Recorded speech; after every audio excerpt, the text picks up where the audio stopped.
Mais là, on va ouvrir la parole dans Jean, l'évangile de Jean 1, verset 9. Ça fait 3 semaines que je n'ai pas prêché, ça fait bizarre quand même. Hein, mais on est là. On lit ensemble, vous avez votre Bible avec vous. Cette lumière était la véritable lumière qui, en venant dans le monde, éclaire tout homme. Elle était dans le monde et le monde était fait par elle et le monde ne l'a point connue. Elle est venue chez les siens et les siens ne l'ont point reçue, mais à tous ceux qui l'ont reçue, à ceux qui croient en son nom, elle a donné le pouvoir de devenir, alléluia, enfants de Dieu. Lesquels sont nés non du sang, ni de la volonté de la chair, ni de la volonté de l'homme, mais de Dieu. Et la parole a été faite chair, elle a habité parmi nous, amen, pleine de grâce et de vérité, et nous avons contemplé sa gloire, une gloire comme la gloire du Fils unique, venu du Père. Amen. Est-ce que tu veux que Jésus, la lumière du monde, vienne éclairer ta vie ce soir? Est-ce que tu veux qu'il vienne éclairer peut-être des choses qui sont comme des ténèbres ou des zones d'ombre dans ta vie? Le Seigneur, quand il vient dans une ville, il met en lumière. Il n'y a rien de caché qui ne doive être dévoilé, la Bible nous dit, mais pas pour accuser, pas pour juste reprendre, mais pour montrer, pour s'en occuper, alléluia, pour résoudre les problèmes, pour mettre sa lumière qui est réconfortante, qui vient mettre en lumière les choses cachées, qui vient même les mettre à la lumière pour qu'on puisse les régler. Amen. Et il veut nous aider. Le Seigneur veut nous aider. Alléluia. On éteint les téléphones, les sœurs. S'il vous plaît, un minimum de respect, c'est la maison du Seigneur, vous téléphonez dehors, merci. La lumière et les ténèbres, il y a une différence. Vous savez, dans Genèse 1, verset 3, il nous est dit, Dieu dit que la lumière soit et la lumière fut. C'est la deuxième chose que Dieu a créée, c'est la lumière. Il a séparé les ténèbres d'avec la lumière. Et nous devons, nous aussi, nous séparer des ténèbres. Il doit y avoir une différence entre un enfant de Dieu et quelqu'un qui n'a pas le Seigneur en lui. Nous devons marquer la différence parce que le Seigneur nous a donné sa lumière. Amen. La deuxième chose que Dieu a créée, après le ciel et la terre, il nous est dit, Genèse 1:3, Dieu dit que la lumière soit et la lumière fut. C'est-à-dire que juste après avoir créé le ciel et la terre, il a mis la lumière. Et c'est tellement important dans une vie d'avoir la lumière de Christ. C'est tellement important dans une maison d'avoir la lumière. On est allé pour mon anniversaire avec des amis, on est allé dans un alpage, un refuge en haute montagne, donc il n'y a pas l'électricité et c'est vrai que c'est plus compliqué quand on rentre le soir et qu'on n'a pas la lumière. Et mon beau-frère, il m'avait donné des lumières solaires, on les a mis au soleil pendant 4 heures là et ça a super bien marché. Et là tu rentres et t'éclaires tout et tu vois tout ce que tu ne vois pas s'il n'y a pas de lumière. Tu as besoin de la lumière dans ta vie. Tu as besoin de la lumière de Christ dans ta vie. La Bible nous dit, Genèse 1:4, juste après, Dieu vit que la lumière était bonne. Et Dieu sépara la lumière d'avec les ténèbres. Tu dois te séparer. Quand Christ vient dans ta vie, il t'enlève des ténèbres et il t'emmène dans son admirable lumière. Alléluia. Cette lumière était la véritable lumière. C'est étonnant, dans le texte qu'on a lu, il nous est dit que c'était la véritable lumière. S'il y a une véritable lumière, ça veut dire qu'il y a des fausses lumières. Il y a des lumières qui peuvent scintiller, qui peuvent nous attirer, mais qui ne sont pas la lumière de Christ, et qui sont là pour nous attirer, mais ne pas nous mener dans la bonne direction, ne pas nous mener vers des bonnes choses. Des choses qui sont comme brillantes, comme attirées. Quand on est comme attiré par ces choses-là, mais elles ne sont pas bonnes pour nous, comme une pie. Vous connaissez l'animal, l'oiseau, la pie? Chez nous, on en a beaucoup. Et elles sont attirées par les choses qui brillent. Elles sont toujours attirées par les choses qui brillent. Elles vont pouvoir aller les prendre. Mais nous, on veut être attirés par l'admirable lumière du Seigneur Jésus-Christ. Alléluia. Parce que quand le Seigneur vient nous éclairer, eh ben, ça met en lumière et ça nous montre le chemin. Alors que les lumières de ce monde, elles nous éblouissent. Vous savez, comme un petit lapin là, devant les phares de la voiture, il ne sait plus où il est. Les lumières du monde nous éblouissent alors que la lumière de Christ, elle nous éclaire, elle nous montre la direction. Il y a une grande différence. Parce que quand on est ébloui, on ne voit pas où on veut aller. On ne sait pas par où passer. On ne sait pas ce qui peut même arriver parce qu'on ne voit rien, on est ébloui. Mais quand on a la lumière de Christ, alléluia, il nous a dit, ta parole est une lampe à mes pieds. Une lumière sur mon sentier. C'est-à-dire qu'elle va nous ouvrir le chemin, elle va nous guider, alléluia. Cette lumière était la véritable lumière. Venant dans le monde, éclaire tout homme, toute femme. Est-ce que tu es éclairé ce soir par la lumière de Christ? Est-ce que le Seigneur habite dans ton cœur? Est-ce qu'il est présent? Comme cette lumière qui vient t'éclairer, mais qui vient aussi te réchauffer. Bon, aujourd'hui, on n'a pas trop besoin d'être réchauffé, mais quand il fait frais, on aime bien être réchauffé de l'intérieur, comme cette lumière agréable. Et le Seigneur veut nous éclairer. La partie 2 que je voulais voir avec vous ce soir, Christ, par contre, doit être cette lumière, mais au centre de la maison. Vous savez, quand on a un chandelier, quand on a un seul éclairage, on le met au milieu de la pièce pour qu'il éclaire toute la pièce. Et la Bible nous le dit. Matthieu 5, verset 15, vous le connaissez, on n'allume pas une lampe pour le mettre sous un boisseau, c'est-à-dire pour le cacher quelque part, mais on la met sur le chandelier. Et elle éclaire tous ceux qui sont dans la maison. Où est Jésus dans ta vie? Est-ce que Jésus est vraiment au centre de ta maison? Au centre, on sait que dans la parole de Dieu, la maison symbolise notre vie. Est-ce que le Seigneur est là, au milieu de ta vie, ou il est là juste dans un coin? J'ose même dire, peut-être dans un placard. Il est là juste à éclairer quand tu en as besoin, à t'éclairer pour que tu aperçoives certaines choses, mais il n'est pas au milieu pour rayonner dans toute ta vie. Mets le Seigneur au milieu dans ta vie. Mets le Seigneur, j'ai envie de dire, en premier dans ta vie, pour qu'il puisse allumer, pour qu'il puisse t'éclairer. On n'allume pas une lampe pour la mettre sous un seau. C'est ce que ça veut dire, ce texte. Mais on la met sous un chandelier, sur un chandelier, là, en plein milieu, en hauteur, pour que ça éclaire vraiment toute la pièce. Si Christ n'est pas au centre de ta vie, il ne pourra pas agir comme il voudrait. Et tu peux prier, tu peux lui demander tout ce que tu veux. Si tu ne le mets pas au milieu dans ta vie, tu ne le mets pas au centre de ta vie, en premier dans tes choix, en premier dans ton cœur, il ne pourra pas agir comme il voudrait agir. Mets le Seigneur en premier dans ton cœur ce soir. Mets le Seigneur en premier. Oui, mais moi je crois. Oui, mais est-ce que le Seigneur est au milieu de ta vie, au milieu de tes choix, au milieu de tes pensées, au milieu de ton comportement, au milieu de tout ce qui te compose? Jésus ne répond pas à mes prières, ça ne marche pas. Mais où est-il dans ta vie? Où as-tu placé le Christ? Dans quelle place est-il? Est-il dans un fond de ta maison, dans un angle caché derrière des rideaux, des choses qui se sont mis avec les années? Ou est-il au milieu? Est-il au centre de ta vie? Je vous invite vraiment à remettre le Seigneur ou à mettre le Seigneur au milieu de votre vie ce soir. Qu'il puisse être en premier dans tous nos choix, dans toutes nos décisions. Qu'il puisse éclairer, que sa parole éclaire toute notre vie. Que sa parole éclaire nos décisions jour après jour. Que la prière soit là au milieu de nous, comme une priorité. Parce que le Seigneur veut mettre en lumière ce qui ne va pas. Marc 4, verset 21 nous dit, il leur dit encore, apportons la lampe pour la mettre sous le boisseau. C'est un autre texte qui nous parle de la même chose. Ou sous le lit, n'est-ce pas, pour la mettre sur le chandelier, car il n'y a rien de caché qu'ils ne doivent être découverts. Rien de secret qu'ils ne doivent être mis à jour. Et le Seigneur nous invite à l'authenticité.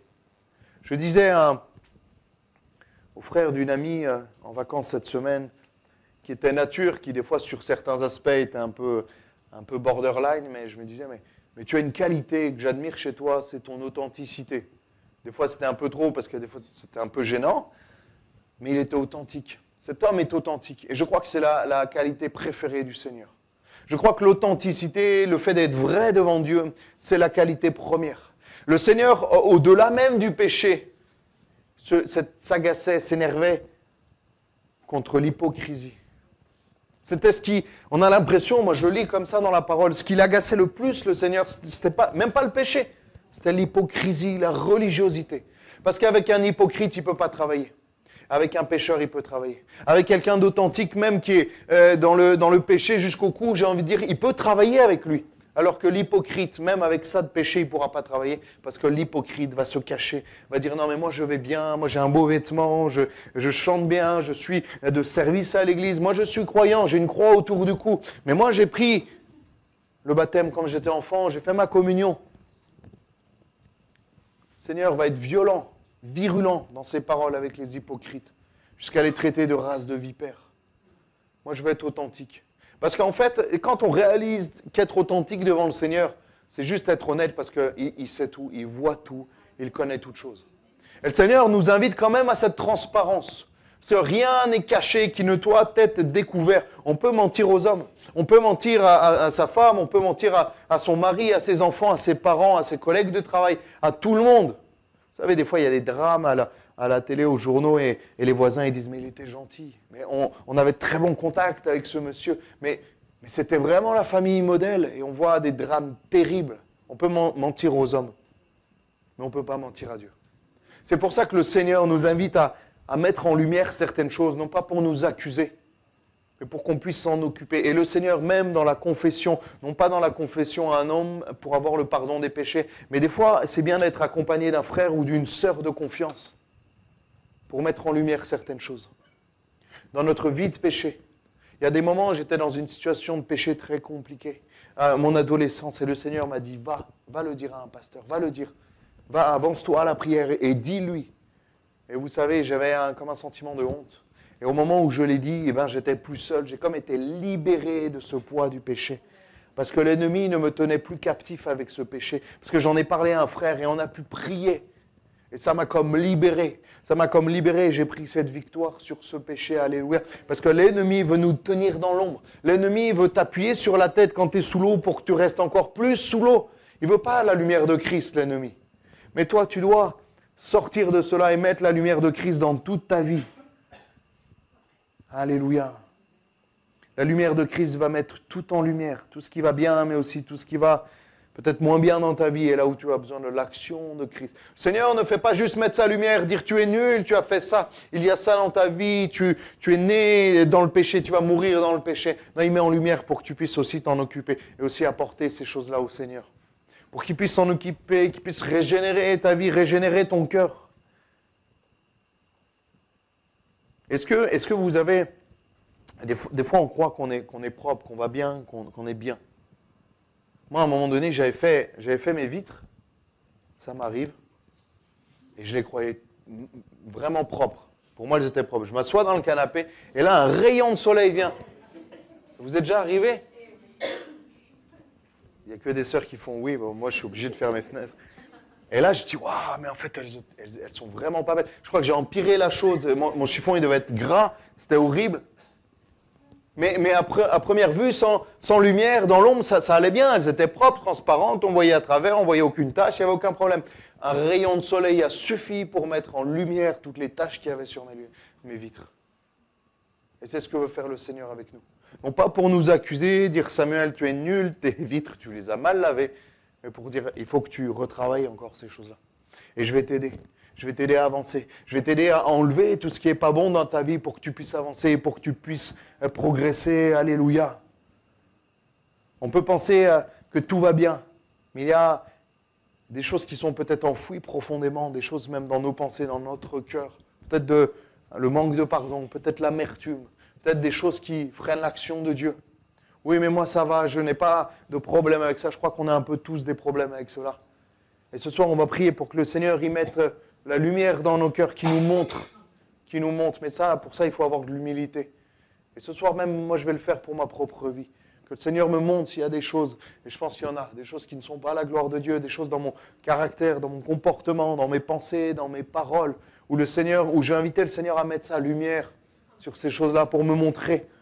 Parce que le Seigneur le fait avec tellement de douceur, tellement d'amour qui nous montre et qui nous dit, mais Samuel, je voudrais travailler sur ça aussi, pour que tu me ressembles encore plus, pour que tu puisses aller de l'avant. Jean 3, verset 19. Et ce jugement, c'est que la lumière étant venue dans le monde, on l'a lu, les hommes ont préféré les ténèbres à la lumière. C'est terrible, il est terrible, terrible ce verset. Parce que leurs œuvres étaient mauvaises. Car quiconque fait le mal haït la lumière et ne vient point à la lumière de peur que ses œuvres ne soient dévoilées. Et on se fait aujourd'hui toute forme de loi, toute forme même de religiosité qui nous conforte dans notre péché, qui nous conforte dans ce qu'on veut et qui surtout nous empêche rien du tout. Plus ça va, plus je rencontre des personnes qui se disent croyantes et qui piochent à droite, à gauche dans tellement de choses. Elles se font une petite religion sur mesure, mais en aucun cas en accord avec la parole de Dieu. C'est pour ça que nous avons besoin de la Bible, les frères et sœurs, nous avons besoin de nous conformer à la parole de Dieu. Nous avons besoin de lire les commandements du Seigneur, de nous approprier la parole de Dieu. De même, vérifiez ce qui vous est enseigné dans l'Église et sur Internet. J'ai envie de dire même encore plus sur Internet. Vérifiez tout. Soyez les chrétiens de Béret, les frères et sœurs. Soyez les chrétiens de Béret, même avec moi, même si vous m'aimez bien, même si je suis gentil. Vérifiez ce que je prêche. Vérifiez, venez me voir. Qu'est-ce que tu as dit? Qu'est-ce que tu en penses? Qu'est-ce que ça? On doit être dans la lumière. Parce que le flou, l'ombre vient tellement vite. Et Jésus n'est pas dans l'ombre. Vous savez, il y a une... Je vous l'avais déjà dit. Au bout d'un an, je commence déjà à me répéter, c'est compliqué. Il y a un ami qui est prof de physique-chimie, il me dit, vous savez que les ténèbres n'existent pas. Il me dit ça. Je dis, bah si, ça existe, les ténèbres. Moi, dans ma chambre, le soir, il fait nuit. Il me dit, non, physiquement, les ténèbres n'existent pas, c'est juste l'absence de lumière. C'est juste l'absence de lumière. Physiquement, il n'y a pas de choses qui matérialisent les ténèbres, en fait. Et c'est juste l'absence totale de lumière. Et on le voit bien quand le matin, on ouvre les volets, on ouvre les rideaux, peut-être comme ça, et on voit au fur et à mesure qu'on lève les rideaux, et la chambre, la pièce est au fur et à mesure baignée de lumière. Parce que quand on fait rentrer la lumière, les ténèbres fuient, c'est physique, c'est chimique, j'ai envie de dire, c'est physique, c'est physiologique. Parce que quand la lumière vient, les ténèbres fuient, alléluia. Et tu as besoin de la lumière de Christ dans ta vie. On va prendre un temps pour prier. Il nous reste une vingtaine de minutes. Je vais les prendre pour qu'on puisse prendre un temps pour prier. Alléluia. Les hommes ont préféré les ténèbres à la lumière. Et ça, c'est une réalité. On le voit dans notre monde, on le voit de plus en plus. On le voit encore plus, je ne veux pas taper dessus, mais avec cette cérémonie des Jeux Olympiques, là où les ténèbres règnent en maître, et c'est terrible. J'allume ma lumière, ma télé, je me suis dit ça va être sympa. J'avais peur qu'on passe pour des clowns, mais d'une autre manière. Et j'allume ma lumière, je vois 3 personnes monter dans un appartement, fermer la porte, je me suis dit, ouf, allez, on va éteindre, j'en peux plus. Je rallume ma lumière, je vois d'autres choses horribles, je me dis, mais Seigneur, où est la lumière de Christ là-dedans? Où est la lumière de Christ? Notre pays a tellement besoin de la lumière de Christ, frères et sœurs. Nous devons être cette lumière. Nous devons être vraiment cette lumière. Alléluia, on a tellement besoin de cette lumière. Zacharie 3, verset 3 nous dit, « Or Josué était couvert de vêtements sales et il se tenait debout devant l'ange. L'ange prenant la parole dit à ceux qui étaient devant lui, « ôtez-lui le vêtement sale. » Puis il dit à Josué, « Vois, je t'enlève ton iniquité et je te revêts d'un habit de fête. » Alléluia. Pourquoi? Parce que Jésus est la solution. Il met sa lumière sur nos tâches pour qu'on puisse être lavé. Alléluia. Pour qu'on puisse être régénéré. Je vais inviter l'équipe de louange à revenir. On va prendre un chant et on va prier pour ceux qui ont besoin peut-être de mettre en lumière des choses. Non pas pour vous accuser, mais pour que le Seigneur puisse s'en occuper. Pour que le Seigneur puisse s'en occuper, on va prier. On va prendre un temps dans la prière. On se laisse... Sing his praise aloud, sing his praise aloud.